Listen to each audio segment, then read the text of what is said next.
Dear students, जैसा हम लोगों ने आपसे वादा किया था, हम बीएससी की सीरीज आपके सामने लेकर के आएंगे।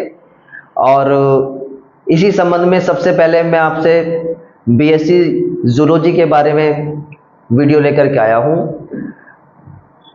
स्टूडेंट्स, हम देखते हैं कि बीएससी पढ़ाने वाले हर जगह टीचर नहीं मिलते, तो इस संबंध में हमारे राजू जी ने हमसे रिक्वेस्ट करी कि सर आप आइए यूट्यूब पर पढ़ाइए। तो इसलिए हमें भी लगा वक्त के साथ बदलना, और इसलिए हम आपके सामने ऑनलाइन क्लास लेकर के आ गए।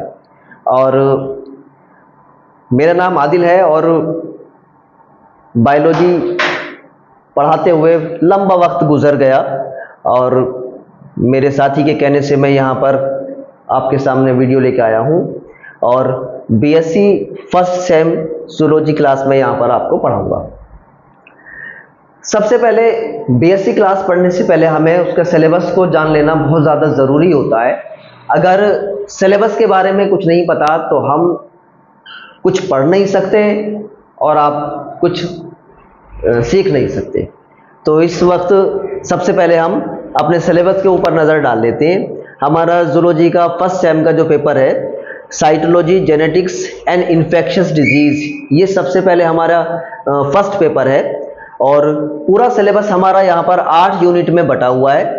और 8 यूनिट में सबसे पहली फर्स्ट यूनिट जो है हमारी structure and function of cell organelles, पहली यूनिट हमारी सेल ऑर्गेनलीज के बारे में, सेल के बारे में। दूसरी यूनिट भी हमारी सेल की स्ट्रक्चर के बारे में, सेल के फंक्शन के बारे में, और सेल के अंदर मिलने वाले ऑर्गेनलीज के बारे में होगी।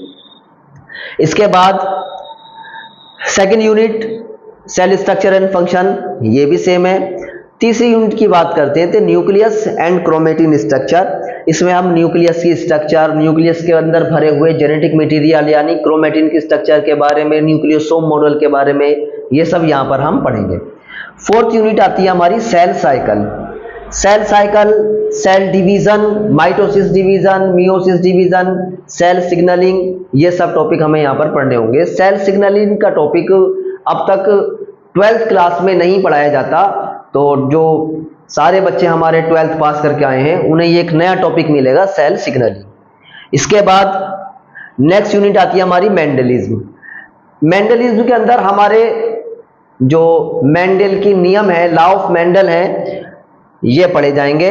सेक्स डिटर्मिनेशन है, यानी कि इंसानों में, बर्ड्स में और दूसरे जो जीव हैं सबके अंदर लिंग निर्धारण कैसे होता है, सेक्स डिटर्मिनेशन कैसे होता है, इस बारे में हम यहाँ पर पढ़ेंगे।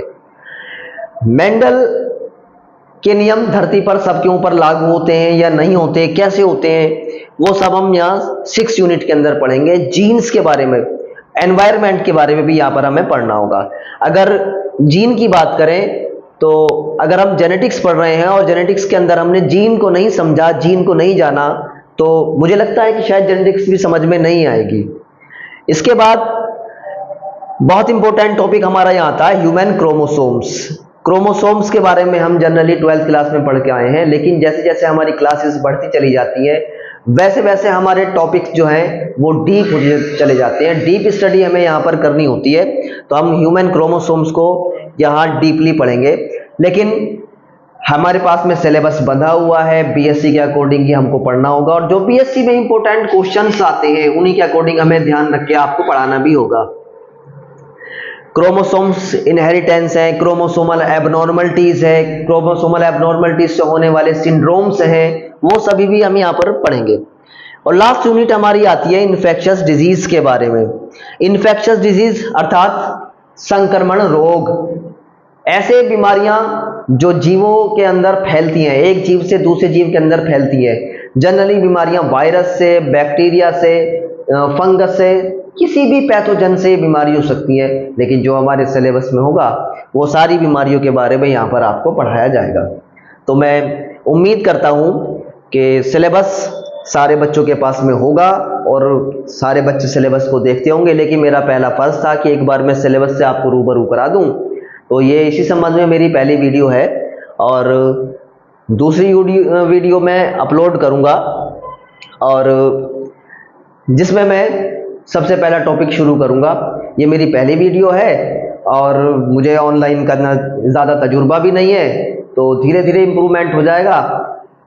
मुझे आपसे पूरी उम्मीद है आप मुझे सपोर्ट करेंगे। धन्यवाद। फर्स्ट यूनिट की बात करते हैं, structure and function of cell organelles.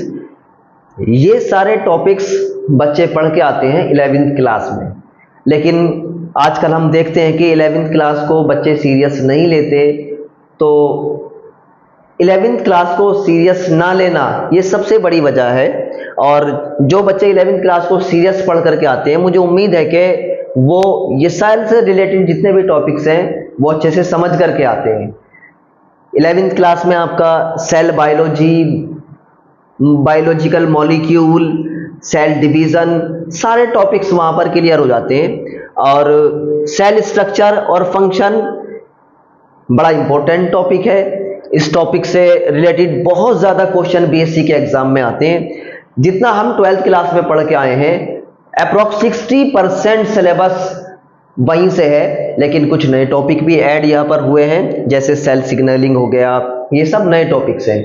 लेकिन बीएससी में आते आते क्या होता है कि टॉपिक्स जो हैं वो बहुत ज़्यादा गहराई में चले जाते हैं। तो इंटरमीडिएट में हमने उनको पढ़ा, लेकिन अब जब हम ग्रेजुएशन में आ गए तो हमको उनको थोड़ा सा डीप पढ़ना पड़ेगा।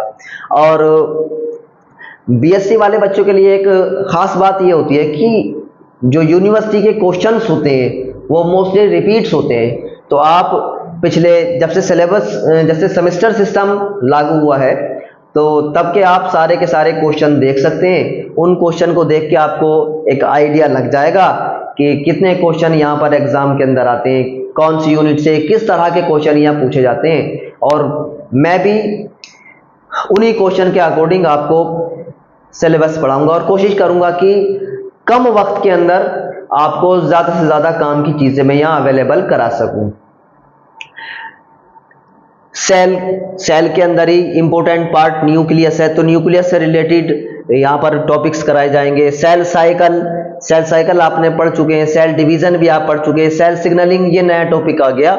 और मेंडलिज्म भी आप 12th में पढ़ के आए हैं, सेक्स डिटर्मिनेशन भी आप 12th में पढ़ के आए हैं। लेकिन बहुत से बच्चे हैं 12th में ठीक से नहीं पढ़ा, तो उन बच्चों के लिए भी मैं खास तौर से ध्यान रखूंगा और थोड़ा सा सरल शब्दों में उनको समझाने का प्रयास भी करूंगा। ह्यूमन क्रोमोसोम पैटर्न सारा सिलेबस आपके सामने, मैं जरा साइड हो जाता हूं तो आप इसको अच्छे से नोट भी कर सकते हैं। और जिन बच्चों के पास में सिलेबस नहीं है वो कहीं से भी ऑनलाइन या वेबसाइट से, यूनिवर्सिटी के वेबसाइट से सिलेबस को डाउनलोड कर सकते हैं। सिलेबस अपने पास में होना बहुत ज़्यादा ज़रूरी है। चलिए आज की वीडियो यहीं पर समाप्त करते हैं। ओके।